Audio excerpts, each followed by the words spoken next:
बिछोने बिछे हुए हैं। श्री व्यास आसन पर व्यास जी के पुत्र श्री सुखदेव जी महाराज विराजमान हैं। जैसा कि आप लोगों ने दिन में सुना, श्री सुखदेव जी महाराज उत्तरानंदन चंद्रवंशी पांडुवंशी राजा परीक्षित को भगवान की कथा सुना रहे हैं।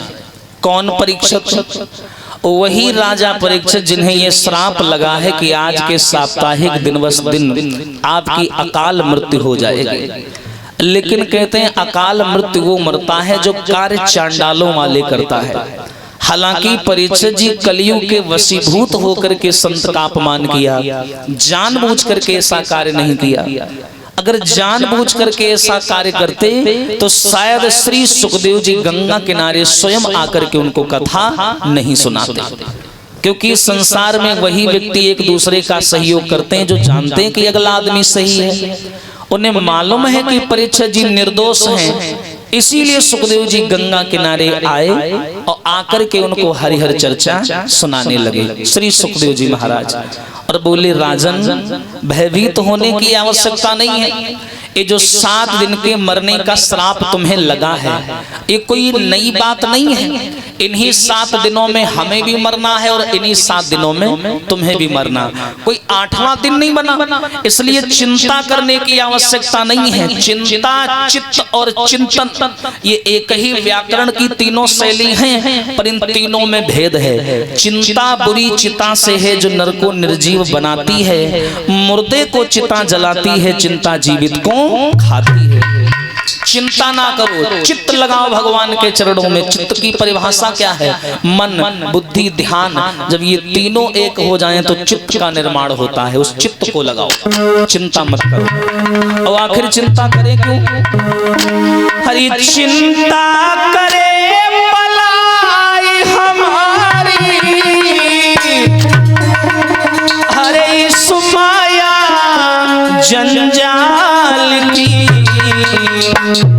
अरे बलिहारी बलिहारी बोलो, बलिहारी नंदलाल। जरा ध्यान देना, चिंता करे बलाए हमारी इस माया जंजाल की, और बलिहारी बलिहारी बोलो, बलिहारी नंदलाल की। हो चिंता करे बलाई हमारी, अरे इस माया जंजाल की। बलिहारी बलिहारी बोलो, बलिहारी नंदलाल की।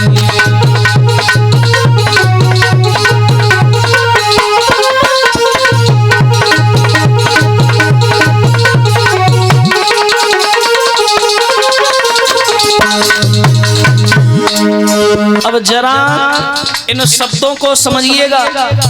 भागवत में सारा खेल शब्दों का है भैया। चिंता करे बलाए हमारी, चिंता क्यों करे? अच्छा है, चीज और ध्यान देना, इधर ही आ जाते उन तक मूड ना पहुंचिए, इधर ही आ जा।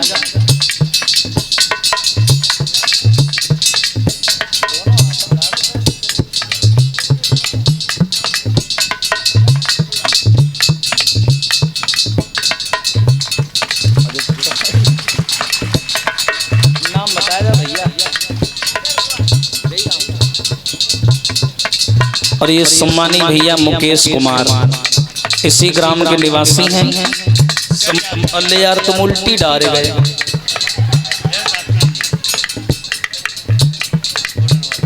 सम्मान की तौर गले में मुद्राओं का हार भेंट कर रहे हैं। परमात्मा से आशीर्वाद की कामना।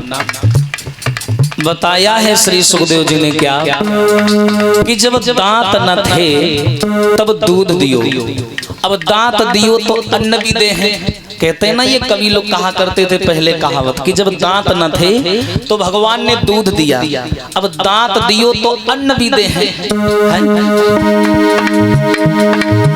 हो जिस मालिक ने जन्म दिया वो अन्न वस्त्र भी देगा।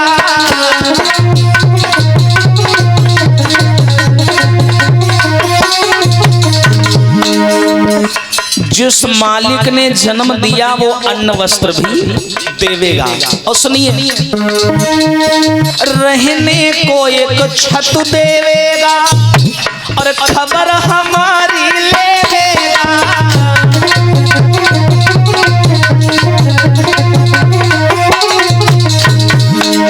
रहने को एक छत देवेगा और खबर हमारी लेवेगा। अच्छा, आपको करना क्या है? हो भजन करो निश्चिंत हो चिंता,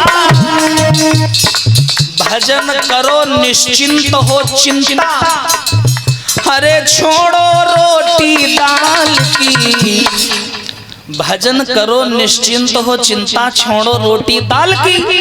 अरे बलिहारी बलिहारी बोलो बलिहारी नंदलाल।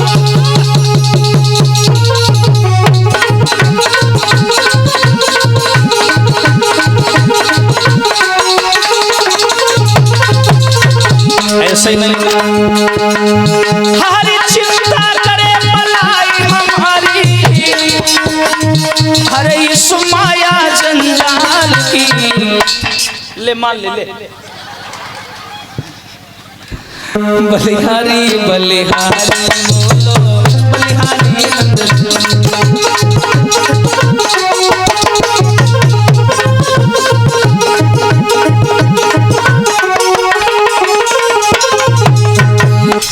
बहुत जल्दी पड़ी है। चिंता करे बलाए हमारी इस माया जंजाल की, और बलिहारी बलिहारी बोलो बलिहारी नंदलाल।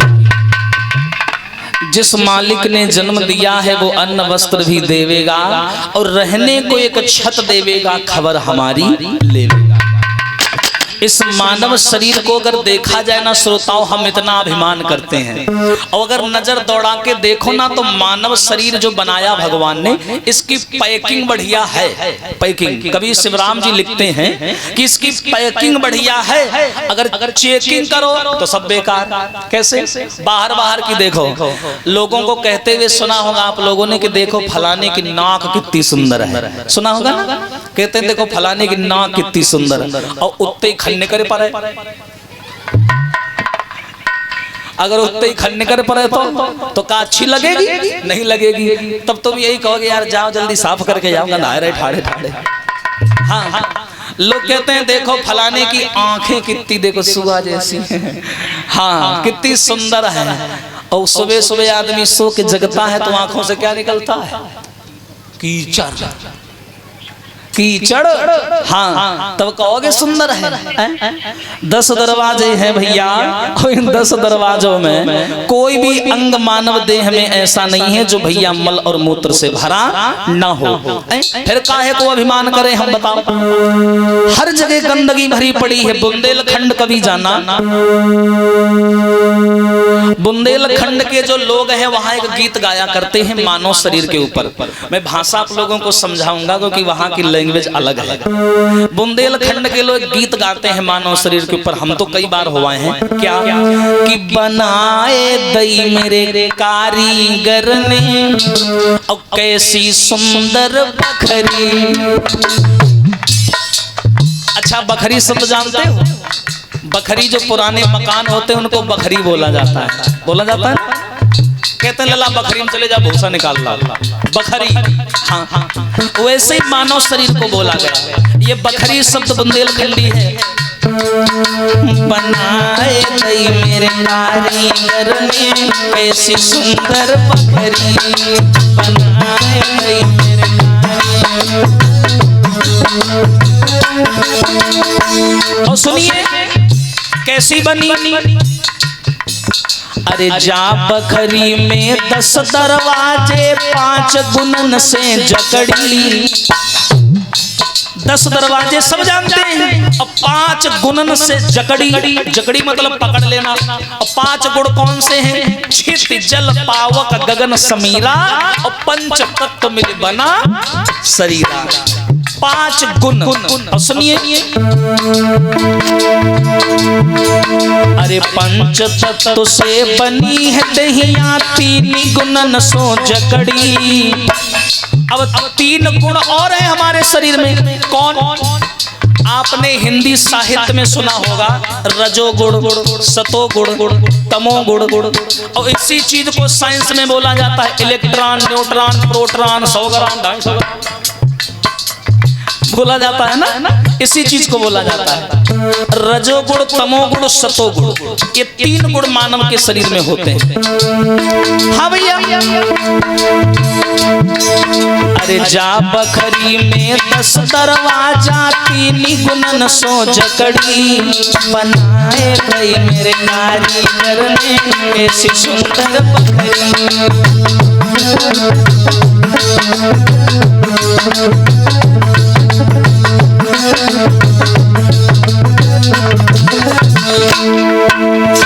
और देखो भैया,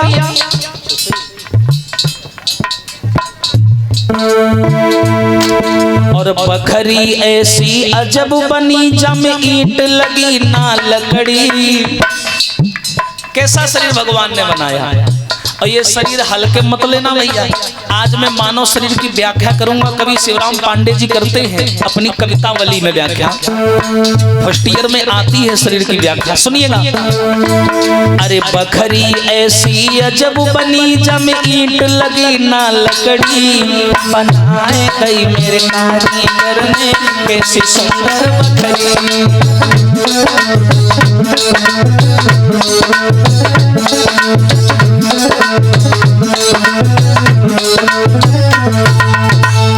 अब देखो इतना सुंदर भगवान ने शरीर बनाया, लेकिन हम लोग क्या कर रहे हैं, जरा ध्यान से सुनिएगा मेरी बात।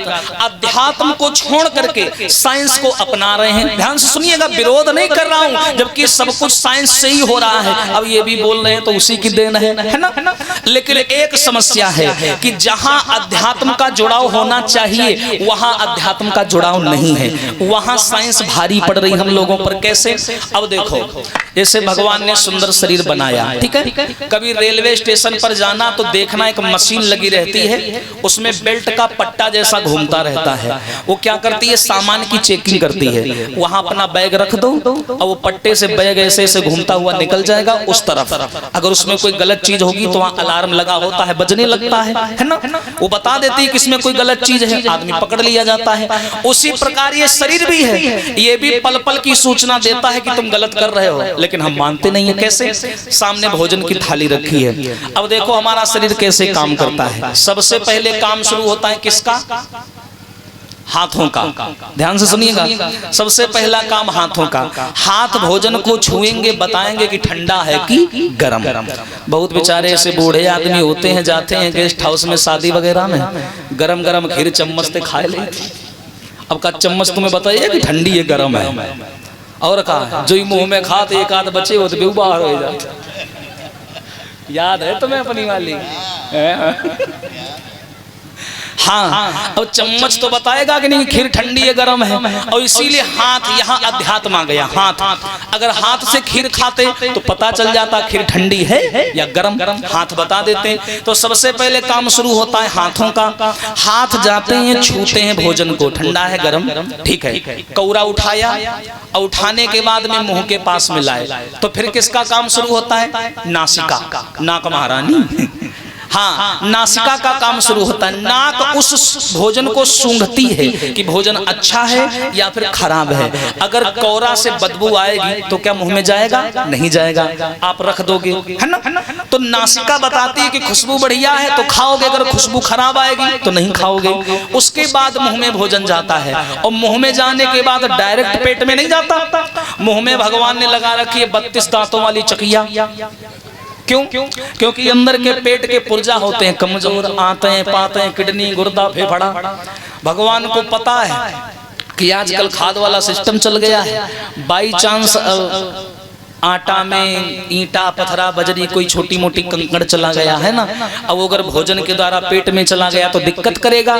इसीलिए दांत लगाए हैं। अगर कंकड़ पत्थर हो गया तो खुद ही खटर पटर होने लगेगी, हाँ तुम जान जाओगे। इसीलिए भगवान ने 32 दांत लगाए हैं, है ना। ये सारा शरीर हमारा पल पल का संकेत देता है कि हम अच्छा कर रहे हैं या बुरा कर रहे हैं, लेकिन फिर भी ये मानव नहीं मानता। दुनिया भर के व्यसन की चीजों का हम लोग इस्तेमाल करते हैं, शरीर को विनाश की ओर ले जा रहे हैं। विचार करो, जब ये नहीं होगा तो क्या होगा? जब ये नहीं होगा तो क्या होगा? तब एक ही बात कहोगे, क्या बताएं बताया ना जाए उन दिनों की बड़ी याद आए। क्या बताएं बताया ना जाए उन दिनों की बड़ी याद आए। पट्टी बस्ता बगल दबाए, पढ़ने पाठशाला धाए। क्या बताएं बताया ना जाए उन दिनों की बड़ी याद आए। एक ने ऐसी गड़बड़ मचाई, जवान भय तन पर जवानी आई। अम्मा बप्पा ने शादी रचाई, नई नवेली दुल्हन घर पर आई। सारी जिंदगी हमने करी कमाई, लला लली भय खुशी मन मनाई। और सारी जिंदगी करी कमाई, अंत में वह लली ललन के काम आई। हम सब उसका मजा लूट नहीं पाए। क्या बताएं बताया ना जाए उन दिनों की बड़ी याद आए। बस याद ही करते रह जाओगे। हाँ, हाँ। अरे मन मुसाफिर, अरे मन मुसाफिर निकलना पड़ेगा, और काया कुटी खाली करना पड़ेगा। ध्यान देना भैया। अरे मन मुसाफिर निकलना पड़ेगा, काया कुटी खाली करना पड़ेगा।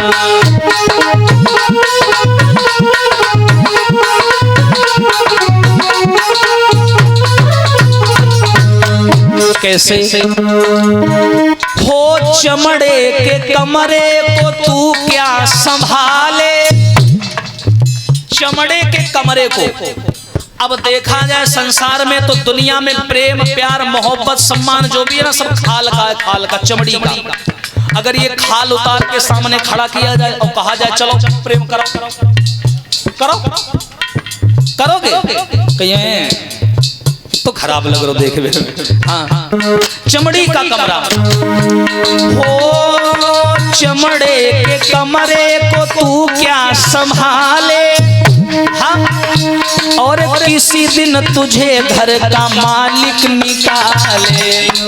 हाँ, चमड़े के कमरे को तू क्या संभाले, और किसी दिन तुझे घर का मालिक निकाले। और जब मालिक निकालेगा ना, तो इसका किराया तुम्हें भरना पड़ेगा।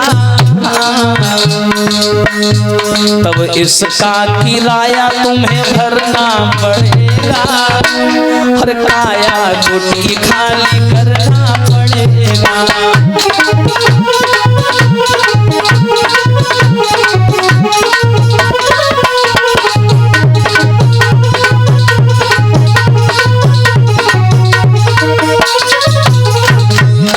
अब यहाँ हमने किराया शब्द का इस्तेमाल किया। किराया, अच्छा किराया क्या है?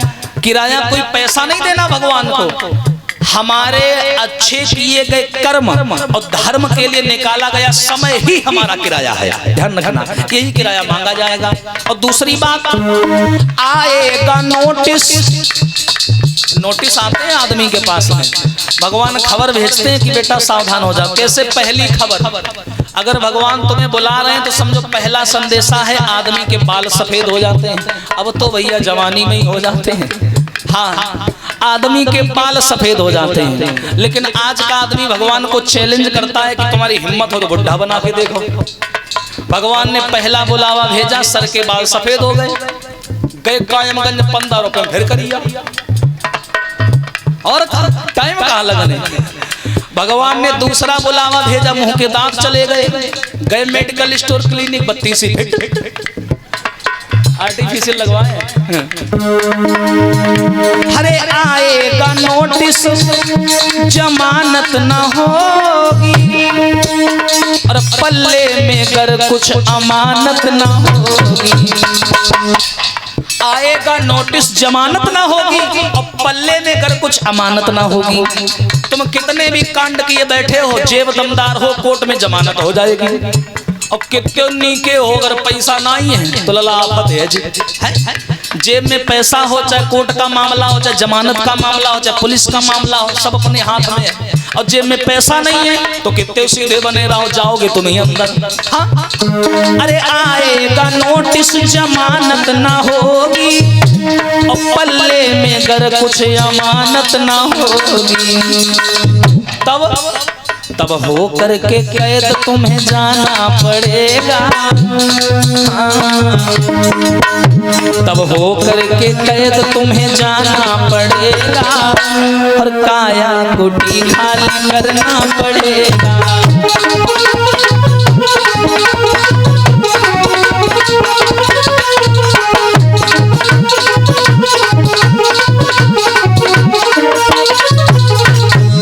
लेकिन हम तो बड़े प्यार से समझा रहे हैं, वक्ता है, बकना हमारा काम है। लेकिन मेरी ना मानो, यमराज जी मनाएंगे। हम तो प्यार से मना रहे हैं, और यमराज जी को प्यार की भाषा नहीं आती, ये भी सुन लो। हाँ, अरे मेरी ना मानो, यमराज जी मनाएंगे, और तेरा कर्म दंड मार मार भुगताएंगे। तब रो रो के सिर तुम्हें मलना पड़ेगा, और काया कोटी खाली करना पड़ेगा।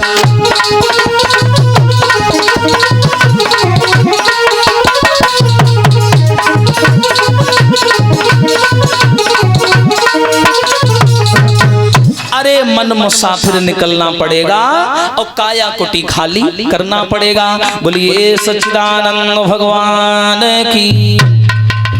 आइए चर्चा में प्रवेश करते हैं। कथा बहुत बड़ी है। दिन में आप लोगों ने सुना कैसे मैया सती आज्ञा मांग करके भोले बाबा से अपने मायके चली। यहाँ तक चर्चा सुनी थी आप लोगों ने। अब तक तो टाइम हो गया, पहुंच गई होंगी।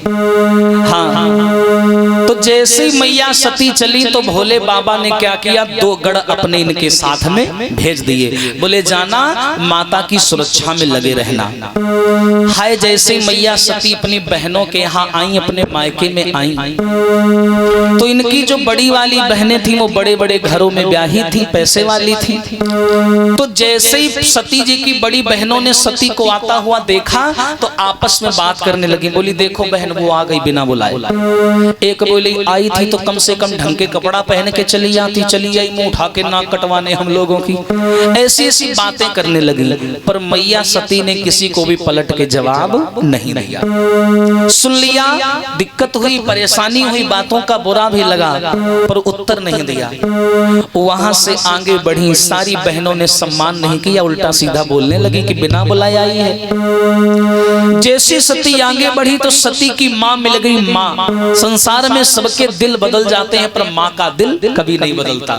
देखिए शब्द से समझिए, बाप और माँ में फर्क क्या है। माँ, मुंह खुल जाता है, समझिएगा, और जब कहते हैं बाप तो मुंह बंद हो जाता है। माँ एक ऐसी ममता की निशानी है संसार में, जिसके सामने चाहे बेटा हो चाहे बेटी हो, हर तरीके की बात कह लेता है, लेकिन बाप के सामने चाहे बेटा हो चाहे बेटी, दोनों का मुंह बंद हो जाता है। माँ के सामने चाहे लड़का हो चाहे लड़की, खुल के कह देता है कि हम ये करके आए, और बाप के सामने बोलती बंद हो जाती है। माँ ऐसी ममता का प्रतीक बताई गई है। मैया सती आगे बढ़ी और सीने से लगा लिया माँ, और फूट फूट के रोने लगी। और रो के सती का बोली, ऐसी कहा भूल बनी जाई मैया, अरे जो चिट्ठिया ना भिजवाई, कहा भूल बनी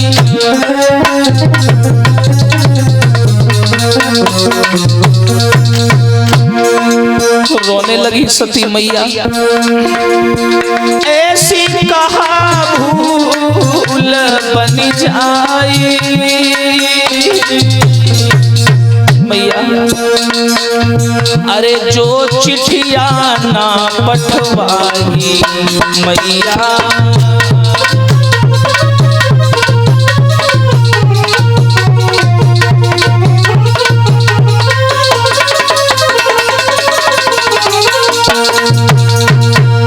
जवाब दिया है, अरे माँ तुमने मेरी सगी बहनों को बुलाया, सारे परिवार वालों को बुलाया, सब रिश्तेदारों को बुलाया, पर मुझसे कौन सा कसूर बन गया? मैं तुमको कांटा जैसी लगती हूँ, मुझे क्यों नहीं बुलाया? मैया रोने लगी, कहा बिटिया इसमें मेरा कोई दोष नहीं है। जब तुम्हारे पिता पत्र लिख के सबको बुला रहे थे तो मैंने कहा कि एक पत्र अपनी कैलाश पर्वत भेज दो, वहां अपनी छोटी बिटिया रहती है वो भी आ जाएगी। तो पिताजी ने डांट दिया, इसलिए मैं कुछ नहीं बोल पाई। ये जो भी कर रहे हैं तुम्हारे पिता दक्ष प्रजापति कर रहे हैं, मेरा इसमें कोई हिस्सा नहीं है। आज सती माँ से मिली, आगे बढ़ी, आगे दक्ष प्रजापति हवन से लौट रहा था। सती ने देखा सामने से पिताजी आ रहे हैं, बड़ी प्रसन्न हो गई कि पिताजी आ रहे हैं, हंसेंगे, हमको गले लगाएंगे, हर बेटी सोचती है सम्मान देंगे। लेकिन जो दक्ष प्रजापति ने देखा तो बड़ी बड़ी आंख करके फटकार लगाई, सती बड़ी बेशर्म हो, कोई बुलावा नहीं भेजा, कोई निमंत्रण नहीं भेजा, बिना बुलाए चली आई, बड़े बेशरम हो तुम। क्यों री तू आई हो तो तेरा पति वो कैलाशवासी भी आया होगा। सती देखती रह गई, पिताजी नहीं मैं अकेली आई हूँ। हाँ तो आई है ना, जैसे वैसी चली जा, मुझको कोई आवश्यकता नहीं है तुम लोगों की, हमेशा हमारी बदनामी करवाने चले आते हो तुम लोग, चली जाओ यहाँ से। जो फटकार लगाई तो सती का कलेजा फट गया, क्योंकि बाहर बेइज्जती हो तो कोई गम नहीं होता है, लेकिन जब मायके में अपमान हो जाए तो बुरा तो लगता ही है, वो भी शादी के बाद में। क्योंकि शादी के बाद बेटी दुनिया में कहीं भी पति के साथ चली जाए, सबसे बड़ा सहारा मायके का ही होता है। तो रोने लगी मैया सती कि पिताजी ने बड़ा गंदी तरीके से बात की हमसे। कोई बात नहीं है, भोले बाबा ने कहा था बुरा मत मानना। उस बात को याद करके बेचारी आगे बढ़ी जहां हवन हो रहा था। सती जी ने देखा कि हवन में सब देवी देवताओं का हिस्सा है, लेकिन भोले बाबा का हिस्सा नहीं। सब बातें बर्दाश्त हो गई, पर यही बात बर्दाश्त नहीं हो पाई। जो सच्ची पतिव्रता नारी वो हर बात सहन कर सकती है, और यदि पति का कहीं अपमान हो ये बात नहीं सह सकती है।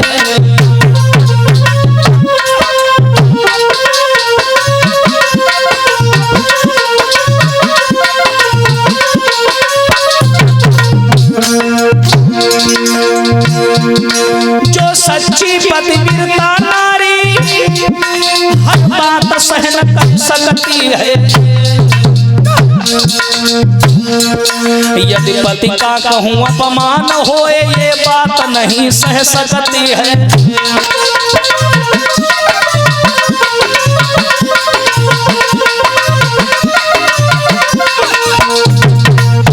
जो सच्ची पतिव्रता नारी हर बात सहन कर सकती है, पर पति का कहीं अपमान हो ये बात नहीं सह सकती है। सती को सारी बातें बर्दाश्त हो गई, पर यही बात बुरी लग गई कि परमात्मा यहाँ सबका हिस्सा है, हवन में सब लोग हवन कर रहे हैं, पर मेरे भोले बाबा का कोई हिस्सा नहीं है। अब मैं कौन सा मुंह लेकर के कैलाश पर्वत जाऊंगी, जबकि मेरे बाबा ने मुझे 1000 बार मना किया था वहां मत जाना। अब बताओ मैं क्या मुंह लेकर के वहां जाऊं, क्या बताऊंगी उनसे? यही कि तुम्हारा वहां अपमान हो रहा था, जबकि मेरे बाबा ने 1000 बार मना किया कि बिना बुलाए मत जाओ, और मैं नहीं मानी। सारे देवता सती को देख देख करके हंस रहे थे, सती को वो अपमान बर्दाश्त नहीं हुआ। मैया सती ने दोनों हाथ ऊपर की ओर उठाए, बालों को खोल लिया, और खोलने के बाद में दोनों हाथ ऊपर उठाए और आवाज लगाई, क्या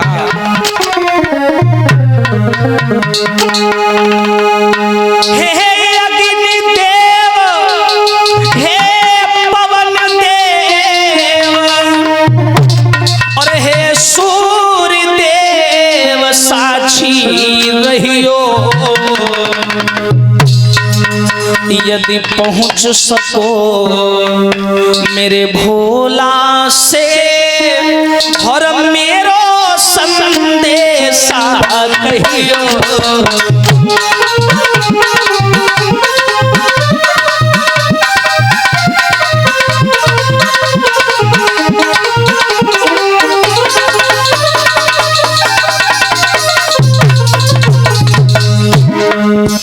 मैया सती ने दोनों हाथ उठाए, हवन हो रहा है, देवता हवन कर रहे, हंस रहे हैं पार्वती जी को देखकर। सती जी ने दोनों हाथ ऊपर उठाए, बालों को खोल लिया, आवाज लगाई है पवन देव है, सूर्य देव है, अग्निदेव, इस पूरी समाज में मेरा भला सोचने वाला कोई नहीं है, सब मेरे दुश्मन हैं। मैं इस शरीर को छोड़ने जा रही हूँ क्योंकि अब मैं लौट के कैलाश पर्वत नहीं जाऊंगी, मर जाऊंगी। एक तो भोले बाबा वैसे ही मुझे मां समझते हैं, पत्नी का प्रेम कई सालों से नहीं मिला मुझे, 87,000 साल बाद समाधि खोली, उसके बाद में सीधे यहाँ चली आई, ना वहां सम्मान और ना यहाँ सम्मान, इससे बढ़िया मैं शरीर को ही छोड़ दूं। लेकिन तुम लोग गवाही देना, अग्निदेव, पवन देव, सूर्य देव, क्या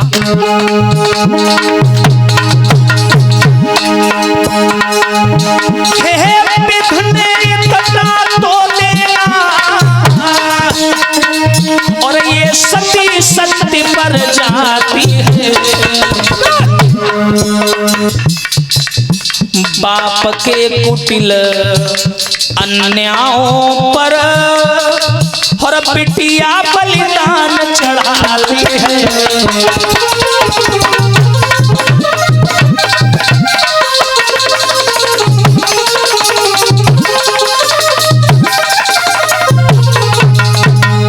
मैया सती ने दोनों भैया बालों को खोल लिया और दोनों हाथ उठाए, अग्निदेव, पवन देव, सूर्य देव, अब मैं लौट करके वापस पर्वत नहीं जाऊंगी। इन देवताओं ने, मेरे पिता ने, इस समाज ने मेरा बहुत अपमान किया है, मैं जा रही हूँ। इतना बोल करके सती ने दोनों हाथ ऊपर की ओर कर लिए और योग करना शुरू कर दिया। यहाँ पर बहुत लोग कहते हैं हवन में कूद गई थी, झूठ, ऐसा कहीं नहीं लिखा।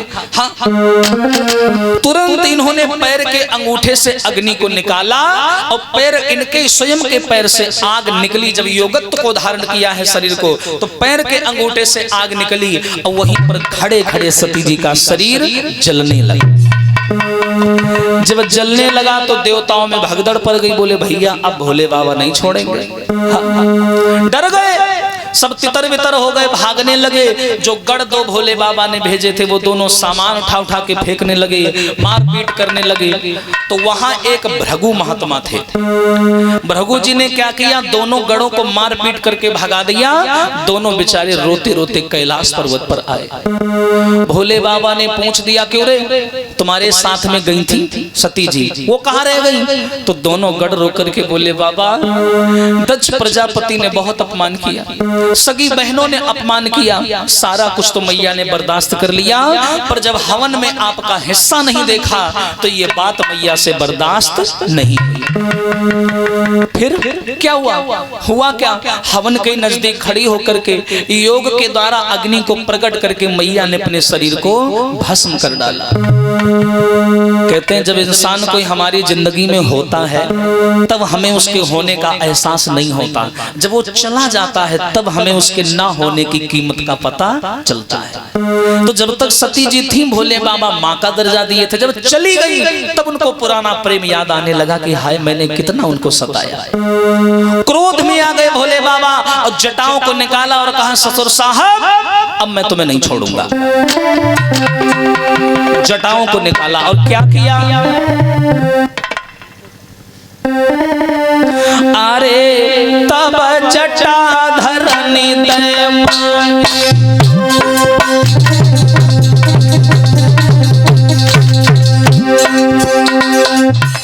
भोले बाबा ने जटाओं को निकाला और निकाल कर क्या किया,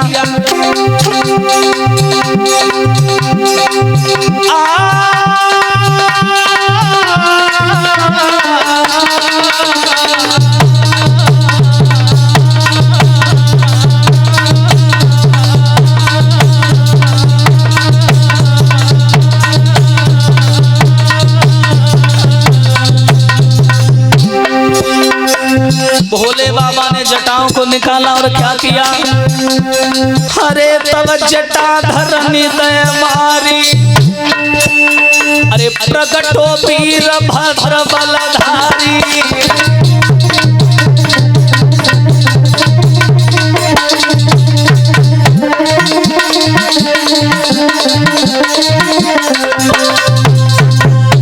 भोले बाबा नाराज हो गए, जटाओं को निकाला, पर्वत की चोटी पर पटक दिया और जैसे पटका भैया तो वीरभद्र नाम का राक्षस प्रकट हो गया। भोले बाबा बोले चले जाओ। बोला कहाँ चले जाए?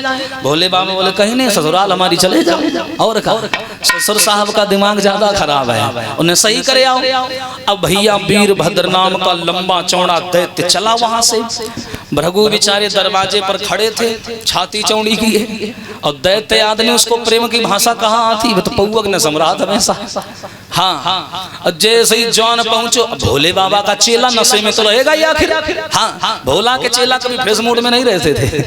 हाँ, जैसे ही जॉन पहुंचो दरवाजे पे तो भृगु ऋषि खड़े, बोले कहाँ जा रहा? राह कहीं नहीं पाए, बौने उठा के पटक दो। बाबा हो घर के हो। हाँ, हमें तो ऑर्डर आया है ऊपर से, केंद्र से, मार पीट के भाग गया। हाँ, उसने उठा के पटक दिया, धर के भृगु ऋषि की छाती पे लात, दाढ़ी मुंह जैसे वो खाल ली। हाँ, चलो अंदर आओ। बड़ी अच्छे से सब देवता बेचारे स्वाहा स्वाहा हवन कर रहे थे। बुआ वाह दे घूसा पिठी पीठ चल गदबद बदबद परी। हाँ, जितने बेचारे चालाक आते चुप्पा दीवाल में चिपक गए ऐसे जैसे मूर्ति खड़ी हो। हाँ, मारपीट मचाए दीवाने। थोड़ी देर के बाद में दक्ष प्रजापति आ गया, हवन का शुभारंभ हो रहा था। जैसी दक्ष आया, गढ़ ने मुड़ के देखा, तुरंत भैया उसने हाथ में क्या किया, नंगी तलवार निकाली, और निकालने के बाद में दक्ष प्रजापति का सर काट करके उस जलते हुए हवन कुंड में डाल दिया। और जैसे भैया हवन कुंड में डाला, तुरंत देखने वालों की दशा खराब हो गई। इतना करके ये वहां से तो चलाया, और आने के बाद में भोले बाबा को बताया, बाबा जो आपने काम दिया था वो तो मैंने कर दिया। इतना बोलने के बाद में भोले बाबा बोले ठीक है तुम जाओ। अब तो ये बेचारा वहां से चला गया। हाय, भोले बाबा को ऐसा लगा सती क्या हमारे जीवन से चलेगी, सब कुछ चला गया, सब कुछ चला गया। आंखों से अश्रुधारा बहने लगी, क्योंकि जब सती थी उनके जीवन में तब तो उनका एहसास नहीं हुआ, पर जब चली गई तब एहसास होने लगा। कैलाश पर्वत से आए, ससुराल में सती जी का जला हुआ शरीर पड़ा है। भोले बाबा ने गोद में उठा लिया। उठाने के बाद में चारों तरफ घूमने लगे, रोने लगे, आंखें बड़ी बड़ी कर ली। तीसरा नेत्र खुलता है, बंद हो जाता, खुलता बंद हो जाता। प्रलय जैसा पूरे संसार में मचने लगा, त्राही मचने लगी, पेड़ गिरने लगे। क्रोध में आ गए, सारे देवता हाथ जोड़ते हैं, बाबा क्षमा कर दो, एक अकेले दक्ष प्रजापति की गलती की सजा सबको मत दो, क्योंकि ये संसार अभी अभी बना है और अभी अभी विनाश करने जा रहे हो। तो भोले बाबा के दिमाग में आया बात तो सही है, अगर सती के प्रेम में मैं अगर संसार का विनाश कर दूंगा तो आगे आने वाली पीढ़ियां यही कहेंगी कि भोले बाबा को सती से बढ़ के और कोई प्यारा नहीं था। इसलिए भोले बाबा ने सती जी के शरीर को लेकर के सारे संसार का भ्रमण किया, और 52 जगह शरीर के अंग कट कट के गिरे, सती जी के शरीर के अंग। और जहां माताओं 52 जगह गिरे, वहीं पर 52 जगह पर सुंदर सुंदर तीर्थ बन गए। बोलिए उमापति महादेव की। अब उसके बाद में क्या हुआ, एक ख्याल आता है हृदय में भोले बाबा जी की, क्या? हरि गैरों से गिला क्या करें,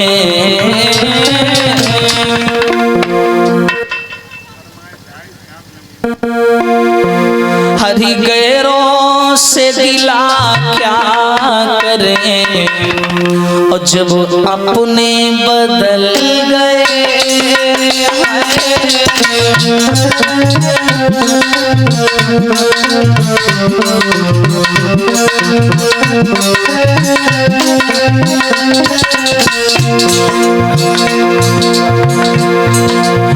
गैरों से गिला क्या करे, जब अपने बदल गए। लला आईना वही तो है, मगर चेहरे बदल गए।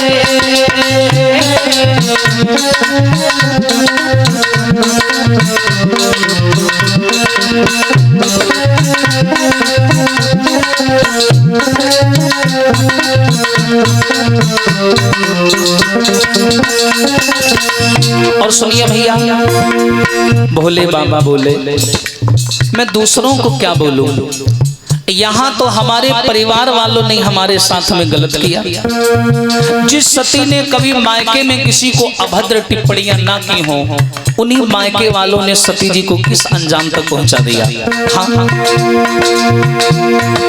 दुनिया की रीत देख ली, देखा जब तमाशा, क्या अरे कमरा वही तो है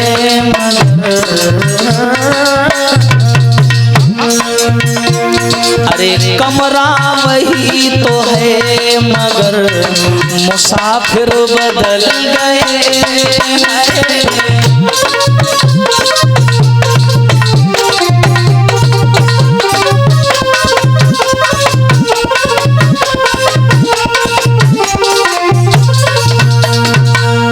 भोले बाबा ने विचार बनाया, जो मानव हमारे जीवन से चला गया अब उसके बारे में क्या शोक करना और क्या दुख मनाना, क्योंकि दुख मनाने से समय वाजिब होता है। मैं समय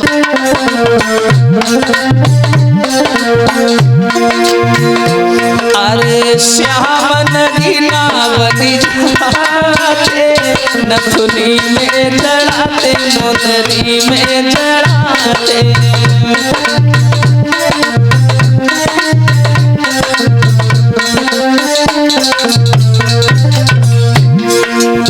आ गया कंटेंट, बोले सभी लोग। अरे श्याम नगीनावती जाते, नथुनी में चढ़ाते, मुंदरी में चढ़ाते।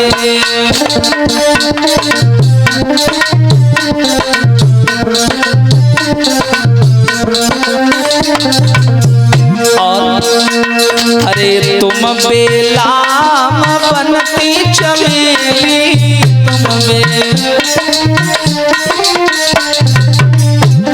अरे तुम बेलाम बनती चमेली,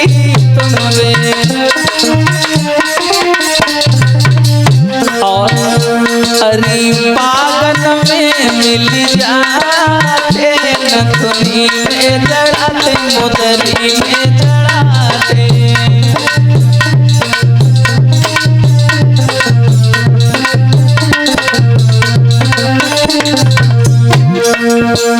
बस ये सेल खत्म। अरे श्याम नगीना बन जाते, नथुनी में चढ़ाते।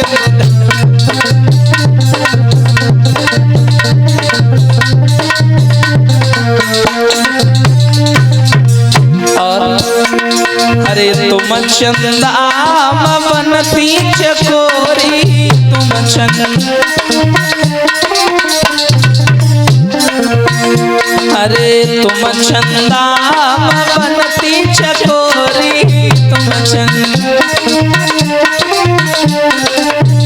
और हरी रतिया में मिल जाते, नथुनी में चढ़ाते, मुंदरी में चढ़ाते।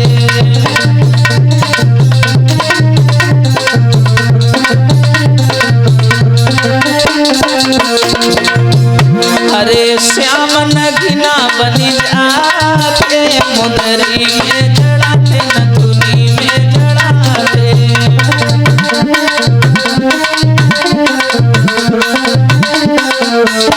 बोलिए सच्चिदानंद भगवान की, बोलिए श्रीमद्भागवत महापुराण की। यथा नामो तथो गुणा, जिसका जैसा नाम उसके वैसे गुण। लेकिन ये चीज पहले बहुत चला करती थी कि नाम के अनुसार मानव के गुण भी हुआ करते थे, लेकिन अब ये चीज दिनों दिन समाप्त होती चली जा रही है। देखा होगा बहुत ऐसे लोग हैं जिनके अंदर नाम कुछ है लेकिन वास्तविक गुण अलग हैं। यथा नामो तथो गुणा, और नाम की महिमा न खाली जाएगी, एक दिन अपना असर दिखलाएगी। अब देखिए इनका नाम है मैना, जिसके अंदर मैं ना हो। मैं घमंड का सूत्र है, हम एकता का प्रतीक है। हम बहुवचन शब्द है, मैं एक वचन है। और पुराने बुजुर्ग कहा भी करते हैं, अकेला चना भाड़ नहीं फोड़ देता। हाँ, एकता में जो ताकत होती है, हम यानी 10 लोग खड़े हैं तो हम शब्द का इस्तेमाल होगा, जहां एक खड़ा है तो मैं शब्द का इस्तेमाल होगा। और जो मैं ज्यादा करता है, अरे मैना मैना करती है, पिंजड़े में पाली जाती है। और बकरी मैं करती है, गर्दन पे छुरी चलवाती है।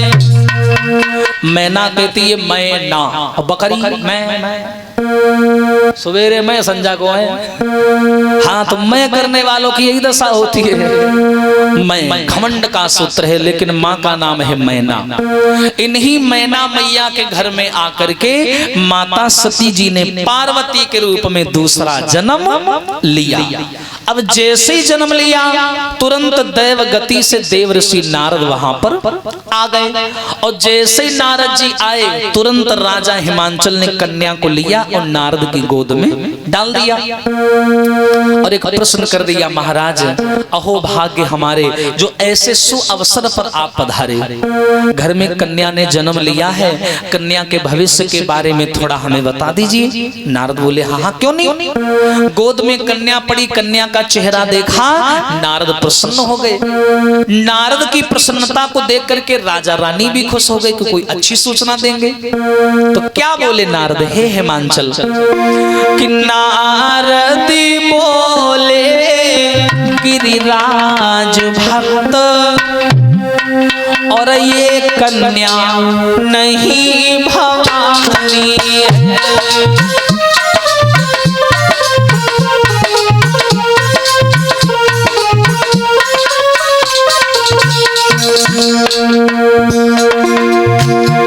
नारद बोले गिरिराज भक्त, हरि ये कन्या नहीं भवानी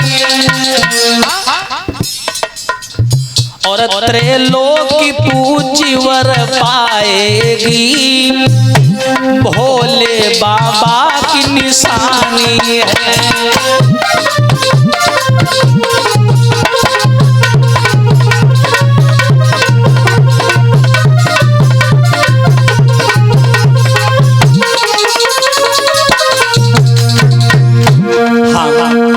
अरे हिमांचल, पगले तू बड़ा किस्मत वाला है कि तेरे घर में साधारण कन्या नहीं आई है, साक्षात भवानी ने आके अवतार लिया है। अब पिताजी तो हट गए, मैना मैया आगे बढ़ी, बोली नारद जी ये भवानी है। हाँ भवानी है। तो जब बताओ, जो भवानी की किस्मत में कौन भैरव बाबा लिखे हैं, सो हमें बताओ। मेरा मतलब ये है कि आपने बिटिया का नाम तो बता दिया, भवानी का अवतार बता दिया, लेकिन हमारी बिटिया का विवाह भविष्य में किससे होगा ये बताओ। नारद बोले सब कछु पूछ लो, लेकिन जय न पूछो। काय लड़का ज्यादा सुंदर है, अरे पूछो ना, सरकारी नौकरी है को है, बताइए। सुनो, त्रैलोक की पूज्य वर पाएगी मैया, और त्रैलोक की पूज्य कहलाएगी। क्या? अरे अवधूत जटिल फक्कड़ मैया, और भोला संग ब्याही जाएगी।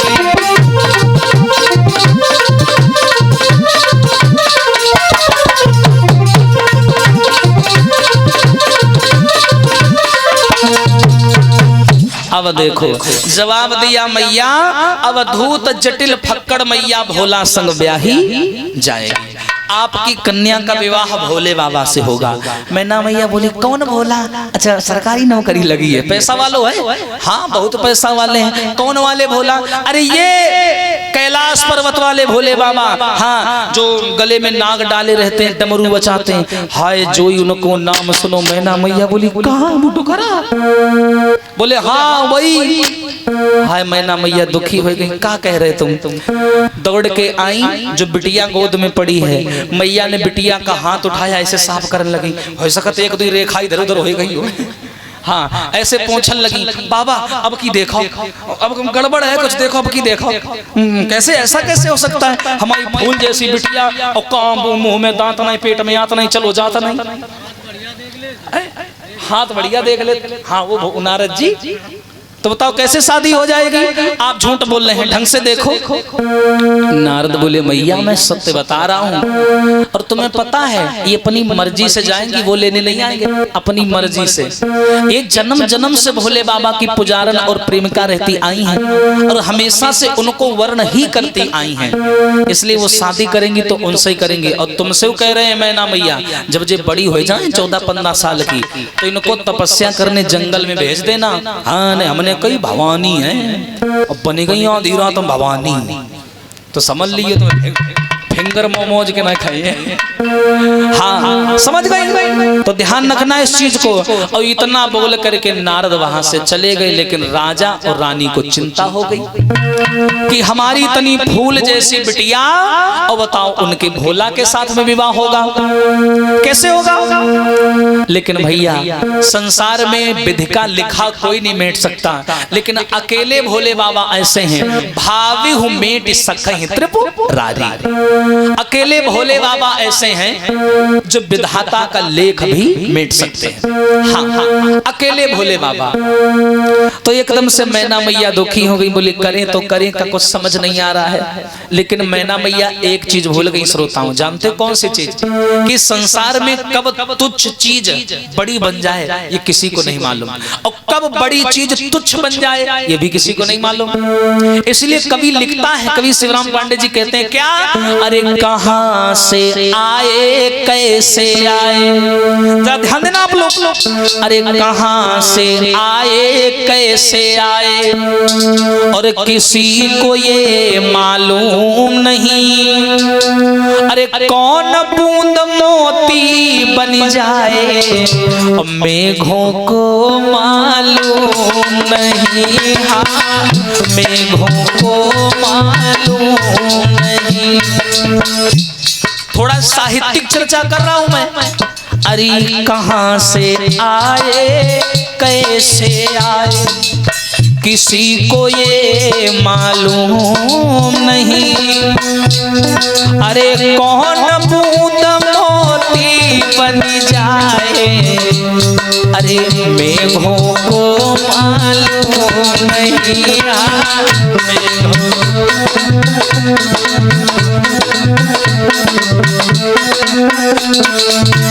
और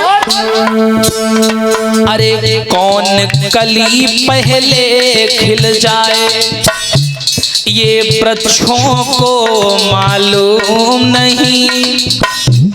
अरे कौन नदी गंगा बनी जाए, सागर को मालूम नहीं। हाँ सागर को मालूम।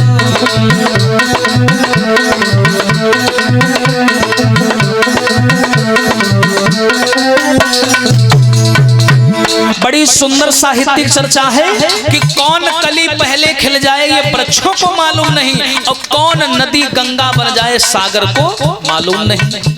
संसार में शादियां होती हैं, थोड़ी बात ये कड़वी है लेकिन ध्यान से सुनिएगा। क्या अनजाने दो राही मिलकर दाम्पत्य सूत्र में बंधते हैं, और जन्म जन्म हम साथ निभाएं ऐसी कसमें खाते हैं। अनजाने लड़का और लड़की, जब शादी होती है लड़की के लिए लड़का और लड़का के लिए लड़की देखी जाती है। लड़की लड़के से अनजान है, लड़का लड़की से अनजान है। एक दूसरे को दोनों नहीं जानते कि इसके साथ रहने के बाद मेरा क्या होगा, वो सोचती मेरा क्या होगा। 7 फेरे होते हैं मंडप में, पंडित जी कसम खवाते हैं कि 7 जन्म साथ रहोगे, खवाते ना। और लेकिन वही ये जोड़ी कब अलग हो जाए, हाँ भैया पंडित जी को मालूम नहीं। अरे कौन बूंद मोती बन जाए, मेघों को मालूम नहीं। मेघों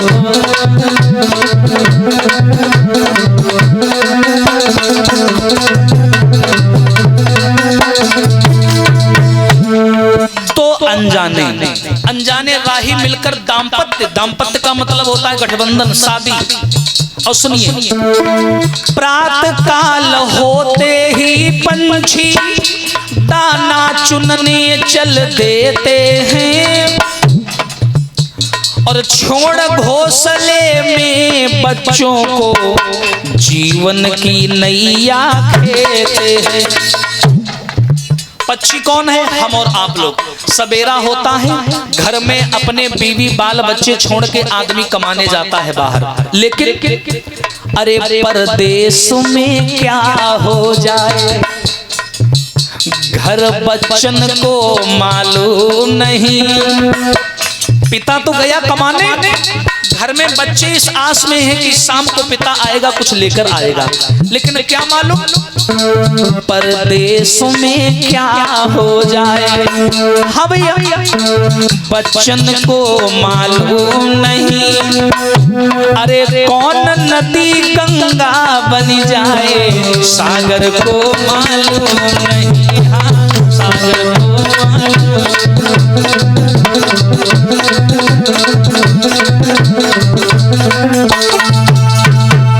कौन बूंद मोती बन जाए सागर को भैया मेघों को मालूम नहीं। भोले बाबा का नाम लेकर के नारद जी वहां से चले गए तो मैना मैया बोली जो बिटिया के भाग्य में होगा वो होकर रहेगा। अब धीरे धीरे गिरिजा जो थी, गिरिजा नाम पड़ गया, सयानी होने लगी। और जब 14-15 वर्ष की भई गिरिजा तो इन्होंने बचपन से ही भोले बाबा और अपने प्रेम का प्रदर्शन करना शुरू कर दिया। ये क्या करती थी? शिवलिंग जानते होंगे आप लोग, शिवलिंग बना लिया और दिन भर शिवलिंग को हृदय से लगाए घूमती थी। मेरे बाबा दिन भर बेचारी भजन करो करे। हाँ, बैठी बैठी तो मैया मैना वो बेचारी जितना दूर ले जाने की कोशिश करती, गिरिजा उतनी भोले के नजदीक जा रही है। अब मैना मैया जा टेंशन में पड़ी कि ना वो डोकरा कब है ना आओ और न जाने बाय कब देखो, जाने कहाँ से नाम जाने की दिन भर भोला भोला चिल्लाओ करते। हाँ हाँ, दिन भर गिरिजा भजन किया करती।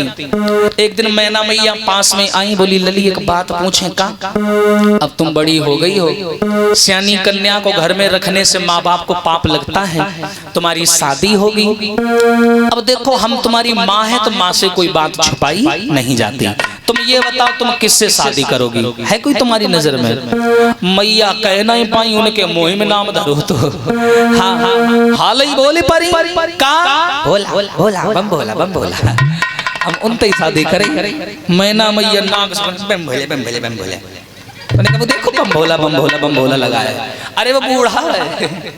हाँ हाँ, पागल हो गई। सती बोली सुनो मैया, मैं बार बार तुमसे एक ही बात कहती हूँ क्या? अरे जन्म जन्म यहाँ रगर हमारी और परऊं शंभु न तरहूं कुंवारी।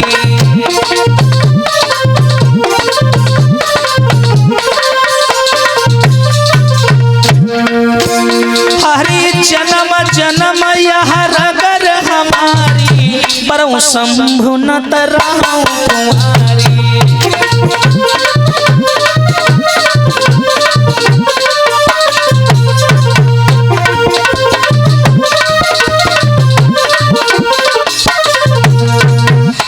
गिरिजा मैया बोली माँ जन्म जन्म यहाँ रगर हमारी परऊं शंभु न तरहूं कुंवारी। शादी करेंगे तो भोले बाबा से करेंगे, नहीं तो हम तो ऐसे ही बैठी हैं ऐसी भजन करेंगे। हाँ, मैया बोली ले जाऊरा जी बेउरा जी तो हम क्या कर सकत। कोई बात नहीं लली, नहीं मान नहीं हो तो, लेकिन ऐसे थोड़ी भोले बाबा मिल जाएंगे, उनके लिए तुम्हें तपस्या करनी पड़ेगी। वो नारद जी का वचन याद आ गया। बोले ऐसा करो तुम तपस्या करन जाओ। अम्मा कह नहीं पाई, उठाओ जोरा झंडा पे चले भाई। हाँ, उनके दिमाग में है तो तुम आज्ञा करो, वे चल रही। हाँ, ऐसी दिमाग की मोड़ी वाकई पागल होती। हाँ, जैसे भैया वे चली और चलने के बाद में आई जंगल में और जंगल में आकर के शंकर भगवान के नाम की उपासना करने लगी। अब ये तो उधर उनको बुला रही है कि जल्दी आओ हमें ले जाओ। उसी काल में, उसी मनवंतर में, उसी युग में, उन्हीं नक्षत्रों में, उन्हीं महीनों में बताते ताड़कासुर नाम का राक्षस था, बड़ा ही अत्याचारी। क्या करता था? नाबालिग बच्चों का अपहरण करता था और उन्हें जिंदा मार के उनके मांस का भक्षण किया करता था ताड़कासुर।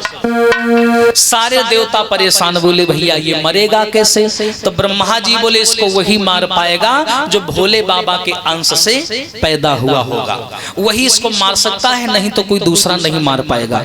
अब देवता कहने लगे लो, अब लड़का कहाँ से आवे? भोले बाबा कुंवारे बैठे, हाँ लड़का कहाँ से आएगा? तो दूसरे देवता कहने लगे तो क्या हुआ, जल्दी चलो और भोले बाबा को समाधि से जगाओ और उनकी शादी करवाओ। गिरिजा मैया वैसे भी जंगल में उनका इंतजार कर रही हैं, देखो लड़की भी तैयार, बस इनको तैयार करना है, ये तैयार हो जाए, शादी हो जाए और शादी होने के बाद में बालक होगा और उसी बालक के द्वारा इस ताड़कासुर का वध होगा। ऐसा करो। एक देवता कहने लगे तुम्हारी बुद्धि खराब है का? बोले का है? बोले भोले बाबा की समाधि को डिगाना मधुमक्खी के छत्ते में हाथ देने के बराबर है। हाँ, किनकी मैया दूध प्याओ, जाओ तुम चले जाओ समाधि डिगाए। हाँ, डुकरा की 3 आंखें हैं, 2 तो सही है, तीसरी वाली बहुत खतरनाक है, जाने कब खुल जाए। तो हम तो नहीं जाएंगे। सब देवता पीछे पाए करने लगे। कामदेव वहीं खड़ा था, बोला तुम लोग डर रहे हो, मैं जाऊंगा। मैं देवता बाय पानी धरन लगे, बोले हाँ भैया तुम ही जाओ, तुम ही जाओ। और ये चीज हंसो नहीं, सही बता रहे, खींचे न फारो, सही बता रहे हैं। बड़ाई यहाँ पर प्रशंसा जुड़ी हुई है, प्रशंसा विनाश का कारण होती है। अगर तुम्हारी कोई बड़ाई कर रहे हो तो अल्लाह सावधान, खुश ना होइयो कि है मेरी बड़ाई हो रही, समझ जाइए पक्का कुछ ही मांगने वाला है। हाँ, प्रशंसा विनाश का कारण होती है। अगर तुम्हें कोई पानी भर रहा हो, चुप्पा घरे भाग जाइयो। हाँ, प्रशंसा विनाश का कारण होती है। कामदेव की देवता लोग प्रशंसा करने लगे, बोले भैया कामदेव तुम बलवान हो, हम लोग क्या है कमजोर आदमी है ना, तुम चले जाओ, तुम दमदार आदमी हो। बे और फूल के कुप्पा होएगे। हाँ, बे चल दे। जैसे ही कामदेव चला, चलने के बाद में कैलाश पर्वत आया तो देवता बेचारे कुन्ना ते छुपे हुए के देखें जो करे ये का। हाँ, पास कोई नहीं गया, वे जानते भोले बाबा और भाले भोले दोनों नाम है इनके। और जैसे कामदेव आया कैलाश पर्वत पर, इसने अपनी माया फैलाना शुरू कर दिया। पहला काम क्या किया इसने? हरे कामने वहाँ जाते जाते और अपनी माया दिखला डाली।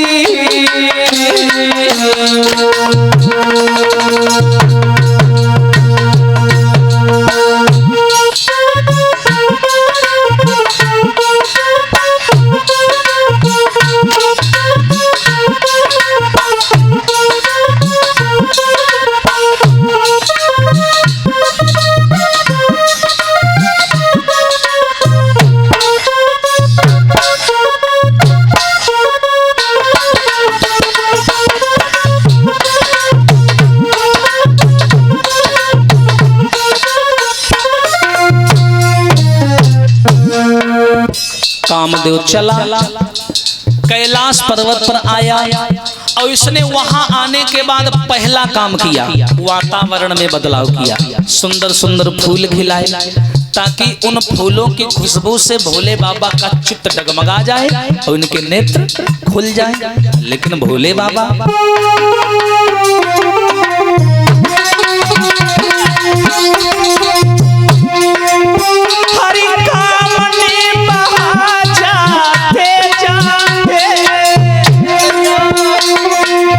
और अपनी माया दिखला डाली।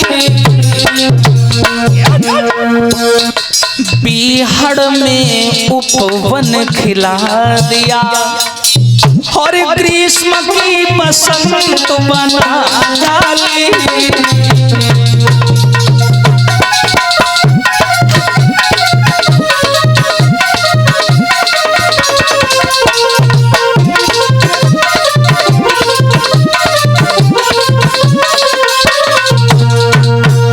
अब इसने सुंदर सुंदर फूल खिलाए, लेकिन उन फूलों का भोले बाबा पर कोई भी असर नहीं हुआ। जब फूलों से असर नहीं हुआ तो ये एक पेड़ पर चढ़ गया। इसके पास में 5 कुसुम बाण थे, कुसुम बाण जिनके आगे फूल जैसा निशान होता है। इसने 5 बाण धनुष पर चढ़ाए और पेड़ की आड़ से छिप करके इसने धोखे से भोले बाबा के वो 5 बाण मार दिए। वो 5 बाण जाकर के भोले बाबा के सीना में लगे और अचानक से उनके नेत्र खुल गए। अब यहाँ पर थोड़ा हम आध्यात्मिक सहारा लेंगे, ध्यान देना।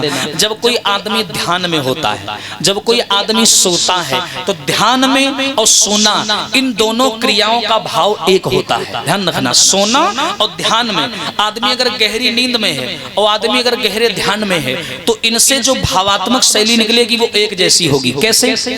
भोले बाबा ध्यान में थे। जब कोई व्यक्ति ध्यान में होता है या गहरी नींद में होता है तो इंद्रियां और कर्मेंद्रियां ये सबकी सब शांत हो जाती हैं, क्योंकि जब शरीर शांत है तो सब कुछ शांत है। और जैसे ही कोई आकर के अचानक जगाता है तो कर्मेंद्रियां और इंद्रियां एकदम से काम करना शुरू कर देती हैं। इसी को साइंस में हार्ट अटैक बोला जाता है। जो लोग एकदम खटिया से उठ के भाग पड़ते हैं, हाँ, तो ऐसे ही लोग जल्दी टपक जाते हैं। हाँ, थोड़ा अगर सवेरे जगो तो 1-2 मिनट चारपाई पर बैठना चाहिए, उसके बाद भी नीचे उतर के कहीं आना जाना चाहिए।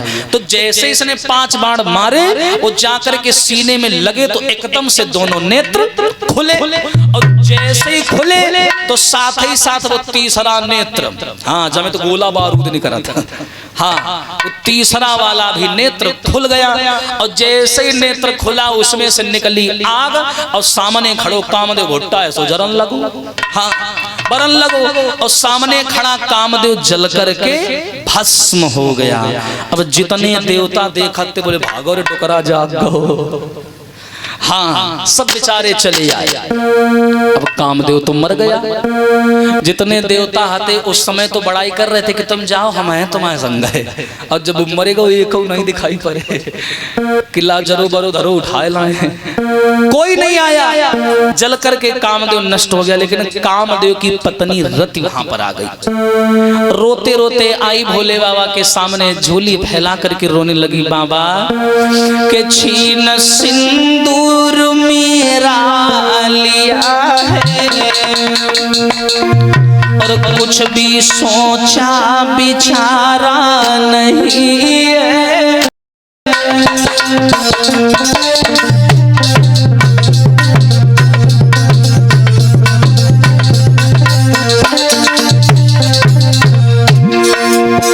छीन सिंदूर मेरा लिया है, कुछ भी सोचा बिचारा नहीं। बिना पति के इस दुनिया में दूजा कोई सहारा नहीं है।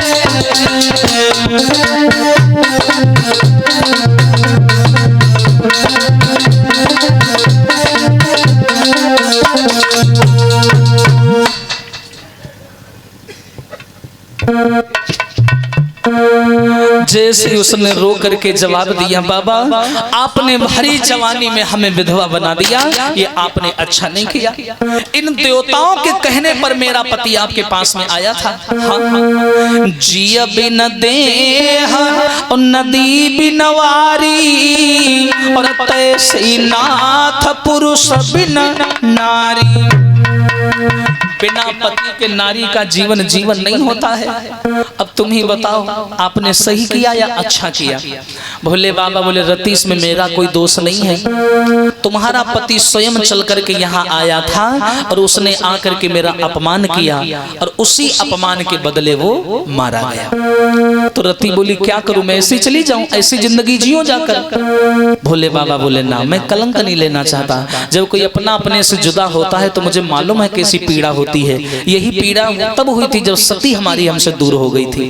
मैं समझ सकता हूँ, वो आदमी कभी नहीं समझेगा, जाके न गई हुए पांव बीमारी सुपीर पराई का जाने, पर मैं समझता हूँ। जाओ, द्वापर युग में जब भगवान कृष्ण का जन्म होगा ना, तो उनकी प्रथम पत्नी रुक्मिणी के द्वारा जो पहला बालक होगा प्रद्युम्न, वही कामदेव बन करके आएगा और तुम मायावती नाम की कन्या बन करके जाना, अपने पति को वर्ण कर लेना। बोलिए सच्चिदानंद भगवान की। चलो सुना रहे हैं, करवा लो जो मनवा है। हाँ हाँ। हरी दिल लेके जा रहे हो, दिल लेके जा रहे हो, अब कैसे जिएंगे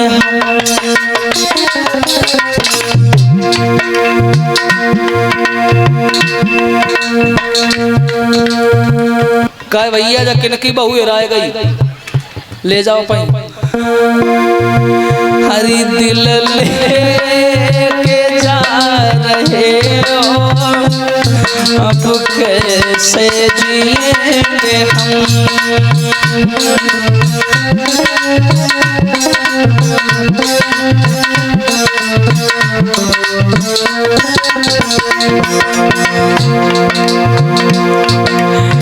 हो दिल लेके जा रहे हो, अब कैसे जिएंगे हम। जब याद तेरी आए, जब याद तेरी चुका है तो हम तो प्रेम है का। जब याद तेरी आए तो रो रो मरेंगे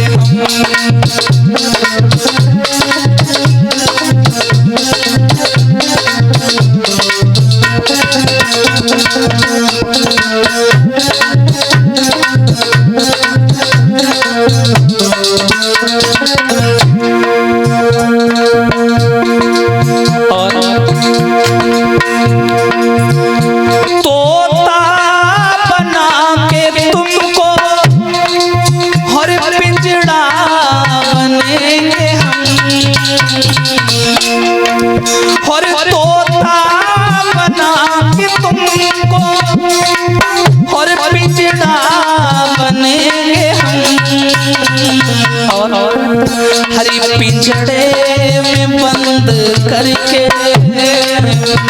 पिंजड़े में बंद करके हरे गोली सुनेंगे हम।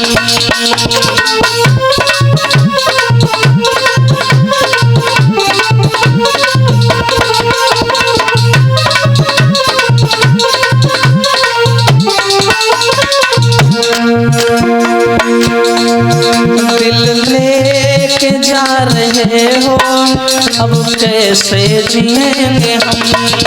दिल लेके जा रहे हो, अब कैसे जिएंगे हम।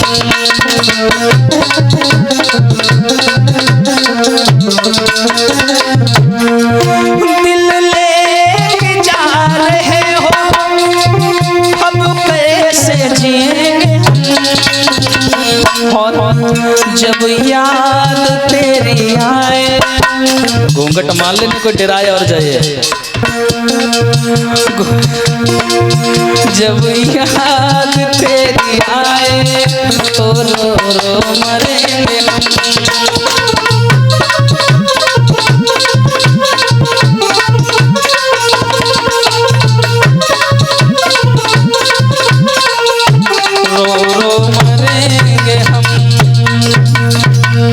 और जल्दी जाने तेरे दुखियारति गमनित भई पाकर यह वरदान, और समय समझ कर शंभु से मिले विष्णु भगवान। इधर रति को वरदान देकर विदा किया। विष्णु भगवान आए भोले बाबा के पास पूरे देवताओं की टोली लेकर।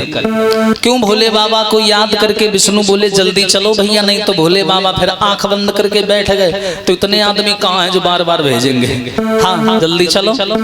तो जैसे ही सारे देवता टोली बना करके आए और विष्णु जी को आता हुआ देखा तो भोले बाबा बोले क्या बात है भाई, इतनी भीड़ लेके क्यों आए, थोड़ा शांति बनाए रखें। तो उसी समय जवाब दिया विष्णु जी ने, बाबा एक ताड़कासुर नाम का दैत्य बहुत परेशान किए। बोले परेशान किए हैं तो मार दो उसे, हमारे पास क्या करने आए हो? बोले बाबा उसे वरदान प्राप्त है कि जब आपके अंश से कोई बालक होगा वही उसे मार पाएगा, नहीं तो कोई दूसरा उसे मार नहीं सकता। इसीलिए हम आपके पास आए हैं। तो हमारे पास क्या लेने आए हो? इसलिए आए हैं बाबा कि आप विवाह कर लो, और जब विवाह होगा तो बालक हो जाएगा और उसी बालक के द्वारा ताड़कासुर का वध होगा। इसीलिए आपसे कहने आए। भोले बाबा बोले देखो विवाह, अब विवाह तो हम कर लेंगे, थोड़ा हमारी उम्र देखो, है ना, वृद्ध हो गए हैं, अब हमको कहां से कोई अपनी कन्या दे देगा, हमारी शादी मुश्किल है, कोई दूसरा उपाय लगाओ जाके, यहाँ दाल नहीं गलेगी तुम लोगों की, जाओ। देवता बोले बाबा समाज के हित की बात है, शादी तो करनी पड़ेगी। भोले बाबा बोले पर कन्या कौन देगा, हमारी हालत तो देखो। बोले बाबा कन्या की चिंता ना करो, कन्या पहले ही तैयार बैठी है, तुम अपनो मन बताओ। हाँ कन्या पहले ही तैयार है। भोले बाबा बोले कौन? बोले गिरिजा, जो हिमाचल की कन्या है, साक्षात मैया सती का रूप है, वो आपसे शादी करेंगी, आपको प्रेम करती है। तो भोले बाबा बोले पहले मैं उनकी परीक्षा लूंगा। कहूँ ऐसा तो ना पहले वाले की तरह फिर आगे में कूद जाए। हाँ तुम परीक्षा लेंगे पहले कि उसके अंदर बातों को सहन करने की ताकत कितनी है, लड़ाकू तो नहीं है। तो भोले बाबा ने सप्तऋषियों को बुलाया और कहा चले जाओ और जाकर के परीक्षा ले आओ गिरिजा की। भोले बाबा सब जानते हैं, भाव्यु मेटि सकहि त्रिपुरारी। सारे सप्तऋषि वहां से चले और जंगल में आए जहां गिरिजा मैया एक पैर के अंगूठा पर खड़ी हैं और तपस्या कर रही हैं भोले बाबा के नाम की। जैसे आए तो आने के बाद में सप्तऋषियों ने देखा कि गिरिजा का शरीर कांटे की तरीका से सूख गया था। भोले बाबा की याद में कंचन जैसी काया कूड़े की भांति प्रतीत हो रही थी। संत बोले बिटिया किसकी याद में ये सोने जैसा शरीर खपा रही हो? तो सती ने धीरे स्वर में कहा बाबा जी मैं भोले बाबा को प्रेम करती हूँ, उन्हें प्राप्त करना चाहती हूँ। तो सप्तऋषि जो हैं वो सती का प्रेम जानने के लिए भोला की बुराई करने लगे। बोले अरे बिटिया उस भोला के पास कुछ नहीं है, जिंदगी बर्बाद हो जाएगी तुम्हारी, मेरी मानो तो तुम विष्णु से ब्याह रचाए ली जो भोली बिटिया। अरे तुम विष्णु से ब्याह रचाए ली जो भोली बिटिया।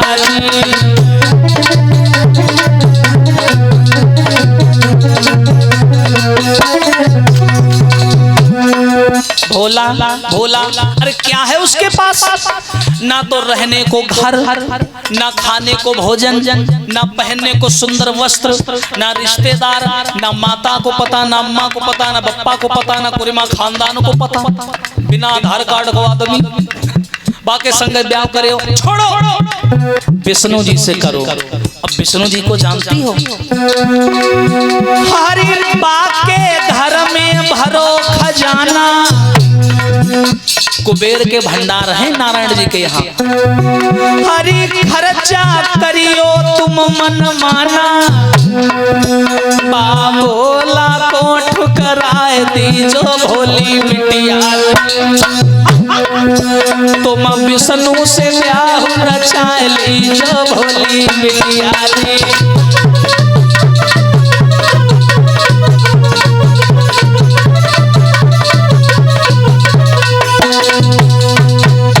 विष्णु जी से शादी कर लो, तुम्हारा जीवन सुधर जाएगा। वो बहुत दौलत वाला आदमी है। हाय जो इतनी बात सुनी सती की आंखें लाल लाल, गिरिजा मैया के क्रोध में आ गई एकदम। पंडित जी अगर तुम ब्राह्मण नहीं होते तो कसम से अब ही श्राप दे देते। हाँ तुम ब्राह्मण हो इसलिए सम्मान कर रहे हैं, पर ये बात दोबारा मत बोल देना।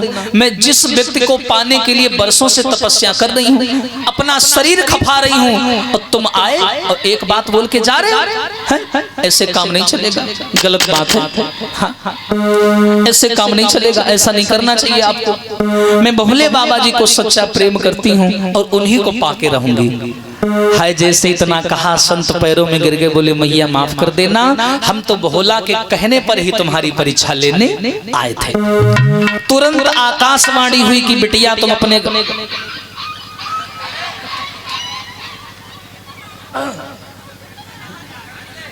भगवान कसम जो सर्दी नहीं में दिखाई दे थे। जैसे ही भोले बाबा ने आवाज लगाई आकाशवाणी के द्वारा, कहा ऐसा करो तुम सब घर चली जाओ और कुछ दिनों के बाद में मैं दूल्हा के रूप में तुम्हें वरण करने आऊंगा। आज सती मैया सामान्य भाव से अपने घर चली आती हैं। सप्तऋषि वहां से कैलाश पर्वत आए, बोले बाबा जैसा आपने कहा था कन्या फर्स्ट क्लास उत्तीर्ण हुई है, बस आप अपनी तैयारी बनाओ।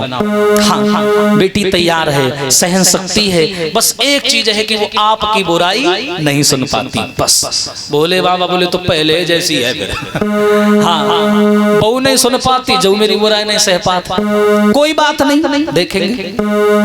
भोले बाबा बोले अब बताओ क्या करें? बोले करना क्या है, दूल्हा बनो और बारात लेके चलो और वहां से गिरिजा जी से विवाह करके उनको घर पे लाओ। तो जो ये शब्द सुने तो उसी समय क्या हुआ, भोले बाबा बोले दूल्हा बनो, अरे बने बनबे की बात छोड़ो, सीधे चलो और चल के गिरिजा जी को लिवा लो, बात खत्म होएगा प्याओ। देवता बोले ऐसे थोड़ी शादी होती है, दूल्हा बनता है, सजाया जाता है, विधि विधान से निमंत्रण होते हैं, सारे बाराती आते हैं तब जाते हैं। तुम तो वैसे कर गिल्ली डंडा को खेल है, चलो खेलो चले, ऐसा थोड़ी नहीं है। तो एक पत्र लिख करके हिमांचल के यहाँ भिजवाया गया कि आप तैयारियां बनाओ, भोले बाबा फलानी तारीख को बारात लेके आएंगे। अब कैलाश पर्वत पर सारे देवता मिलकर के भोले को सजा रहे हैं। कैसे सजा रहे हैं? पहला काम, जब दूल्हे को सजाया जाता है तो सबसे पहले शरीर में क्या लगाया जाता है, वो पीला पीला हल्दी का उपटन है ना। और उपटन वहां कहाँ रखो, तो कामन की अम्मा बैठी थी उपटन लगाती।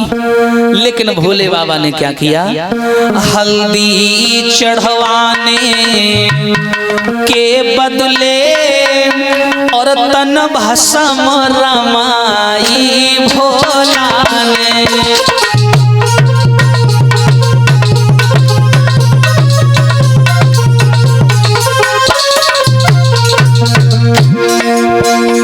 हल्दी चढ़वाने के बदले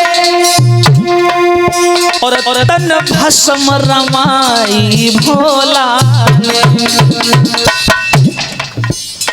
अंधे बहरा और लंगड़ों की बारात सजाई भोला ने।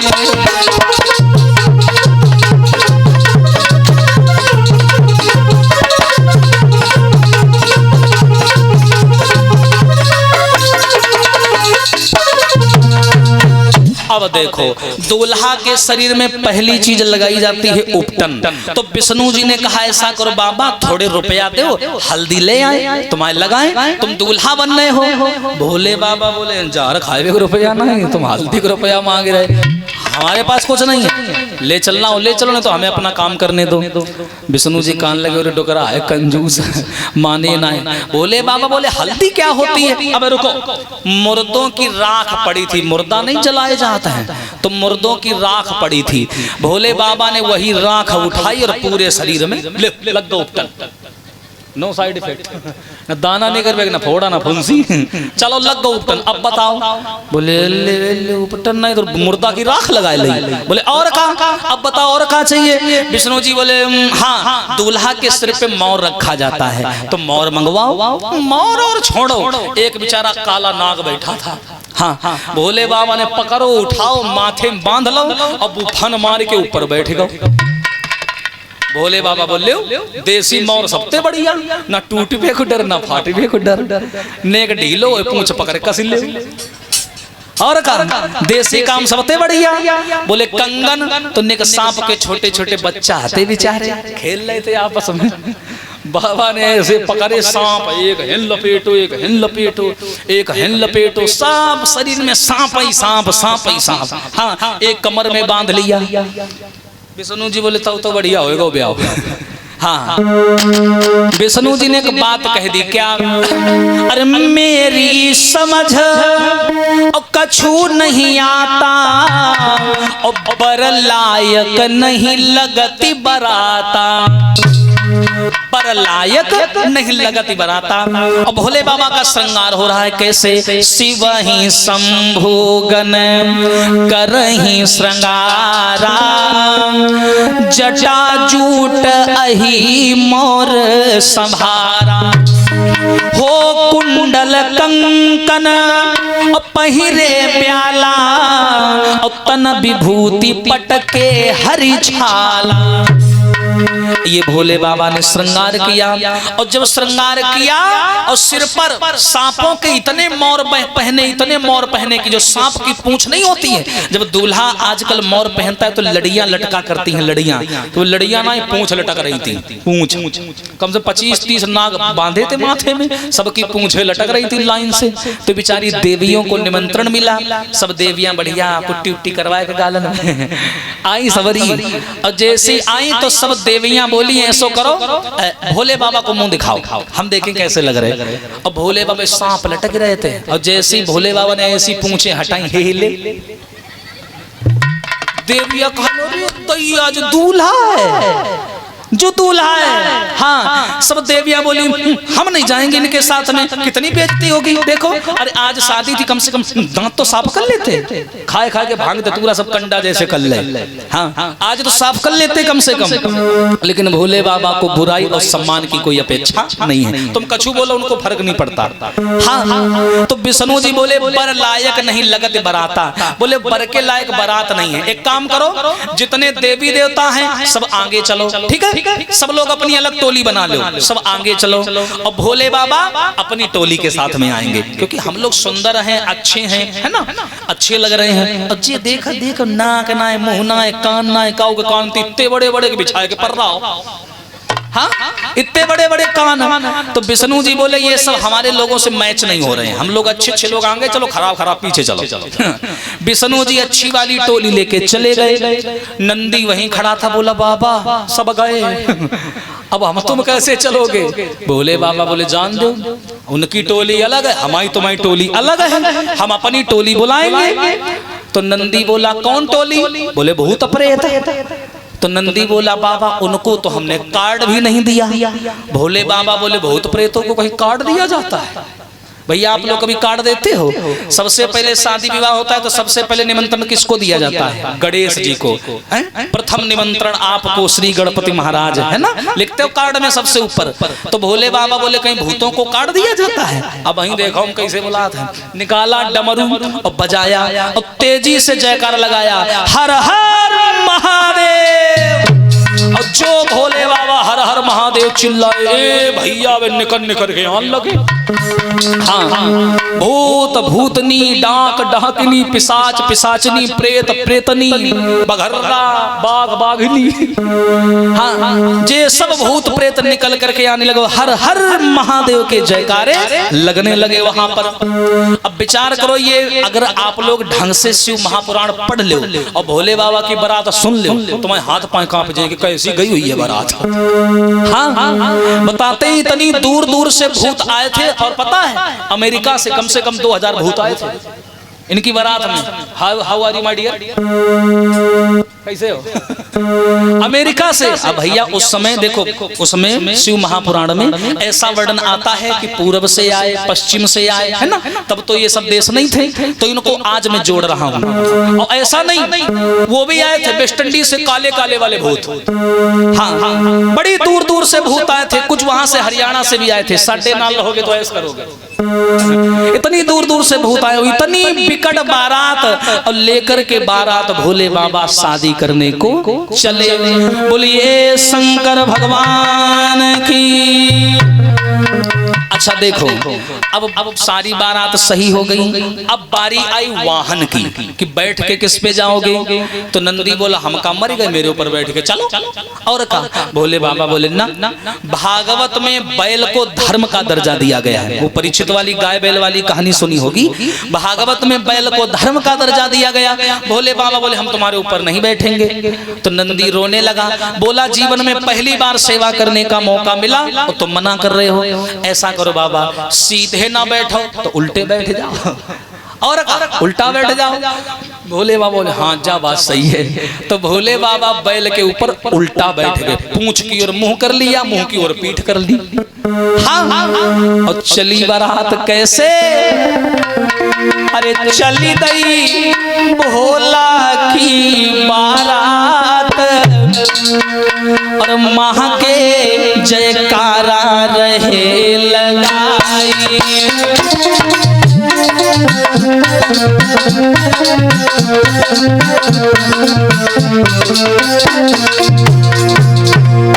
अरे चली भाई भोला की बारात, सब जयकारो रहे लगाई।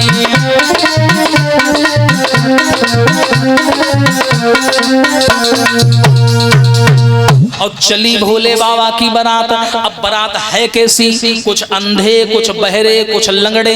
अच्छा, इन तीनों की लीला बड़ी न्यारी। अंधा बेचारा जा रहा है आराम से, कोई पीछे से मार दे तो भाई पता ही नहीं।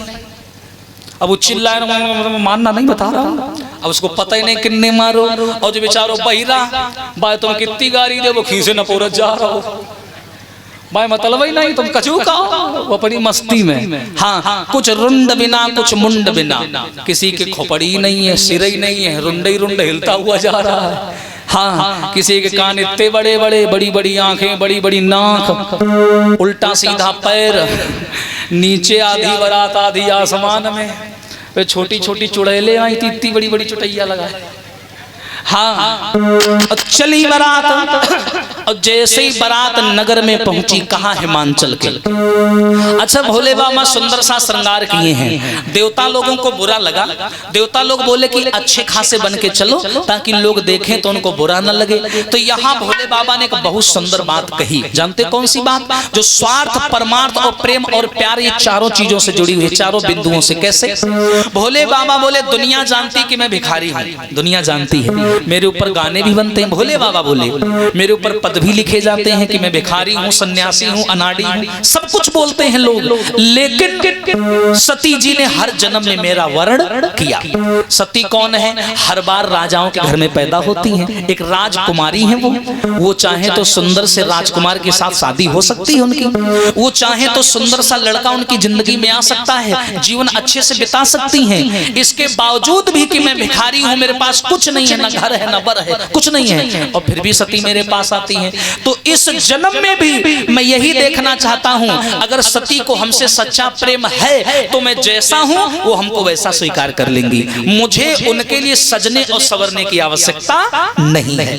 प्रेम तो वही है जहां पर कोई इच्छा ना हो। ऐसा नहीं कि तुम अच्छे नहीं लग रहे हो तो जाओ थोड़े मुंह धोए के आओ, तो ये एक चाहत हो गई। ऐसा प्रेम नहीं होता, जल्दी समाप्त हो जाता है। वो सामने वाला व्यक्ति जैसा है, अगर दूसरा उसे वैसे ही स्वीकार कर ले तो प्रेम है। ध्यान रखना। इसीलिए भोले बाबा उल्टा सीधा श्रृंगार करके चले, बोले मैं जैसा हूं वैसा अगर वो मुझको स्वीकार करें तो प्रेम है।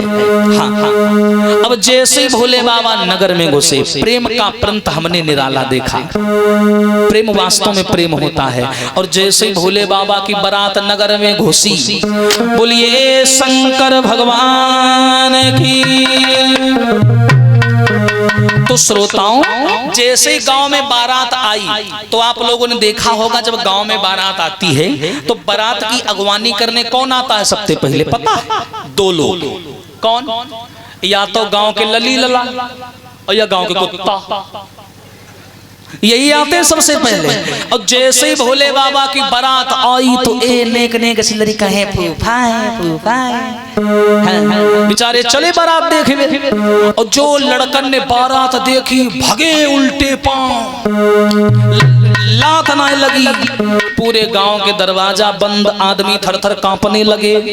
हाँ, ऐसी भयानक बारात। एक लड़का बेचारा बारात देख करके आया, दौड़ता दौड़ता आया, आकर के उसने दरवाजा बंद कर लिया। बेचारी बूढ़ी माता जी बैठी, बोली लला फूफाए हैं और बारात देखी आओ जाए, तुम भागते भागते क्यों आए हो? दरवाजा खोलो, देखो गोला दग रहे हैं, सब बाराती आ गए, हमको लगता है कितनी भगदड़ हो रही है। लड़का कान लगो डुकरिया, दरवाजा ना खोलिए। क्यों? क्या हुआ? क्या हुआ? मैं बारात देख के आया हूँ। देख के आया तो अच्छी बात है। वो बारात नहीं, यमराज की सेना है, छुट्टी मनाने आई है। हाँ, दरवाजा मत खोल दिए डुकरिया, मर जाइए तो हाल हम बता रहे, दरवाजो ना खोलिए। हाँ, और एक तो नारी की सबसे बड़ी कमी, तुम नारी ते कहो ये काम मत करना, वही काम वो करेगी।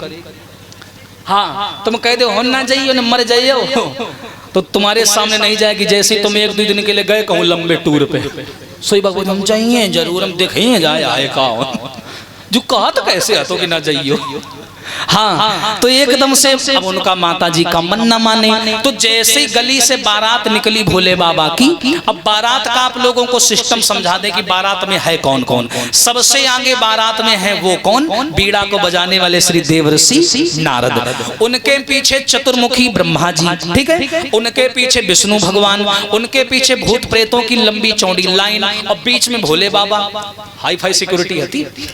हाँ, और सबसे पीछे फिर भूत प्रेतों की लाइन। तो जैसे बारात निकली, ये गली थी, ये घर था, ये बारात जा रही थी, ऐसे जाली लगी हुई थी खिड़की। तो लड़का ने कही अम्मा गेट ना खोलियो, बारात बहुत खतरनाक है, बिना मूड के आदमी घूम रहे बा में, गेट ना खोलियो।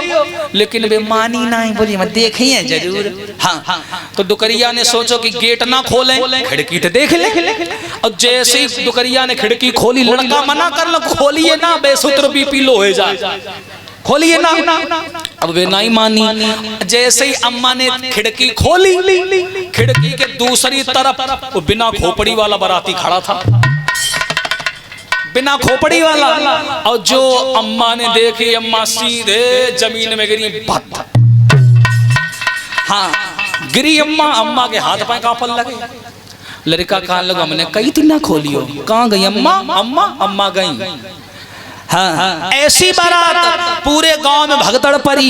एक नए लड़का लड़की की शादी भई, और लड़का बेचारा पत्नी का हाथ पकड़े, ऐसी बाह में बाह फांसे, दोनों बात करते हुए जा रहे थे। लड़का बोला मैं मर जाऊंगा लेकिन तुमको छोड़ूंगा नहीं। लड़की बोली तक लवाला, मर जाऊंगा छोड़ूंगा नहीं। हाँ, तो हम कौन सा तुम्हें छोड़े दे रहे। और जो इतनी कही, दोनों एक दूसरे का, मैं तुम्हें ना छोड़िए तो हमें ना छोड़ी।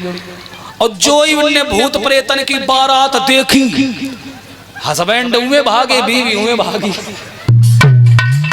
हाँ, बड़ी बुरी दशा। क्या हाल बन गया। अरे सब दिस तो हाय कोहराम मचो, हाँ, और सब भागी पड़े नर नारी।